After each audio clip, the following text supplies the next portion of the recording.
இந்த பாத்ரூமை தான் நான் புறா குண்டாக மாற்ற போகிறேன். மாற்றிட்டேன். இதுக்கப்புறம் ரெகுலராக புறா வீடியோ தான் வரும். எந்த மாதிரி வீடியோ வரும்னு பார்த்தீங்கன்னா, நான் எப்படி புறாவை இந்த இடத்துல பழகப்படுத்துகிறேன், அது எப்படி சக்ஸஸ் ஆகுதா, எப்படி என்னெல்லாம் ஃபாலோ பண்ணுறேன், அதை மாதிரி வீடியோ தான் இதுக்கப்புறம் ரெகுலராக போடுவேன். கமெண்ட்ஸ்லையும் கேட்டிருந்தீங்க புறா எப்படி வீட்டில் பழகிறதுன்ட்டு.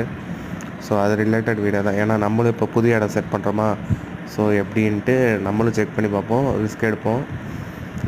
அப்போ அதனால் சேனலை வந்து சப்ஸ்கிரைப் பண்ணி வச்சுக்கோங்க. நீ அந்த மாதிரி வீடியோ எதிர்பார்க்குறவங்க, புதுசாக புறா வளர்க்க ஆரம்பிக்கிறவங்க, இல்லை புதுசாக இதுக்கப்புறம் வாங்க போகிறவங்க எல்லாருமே கொஞ்சம் யூஸ்ஃபுல்லாக இருக்கும்.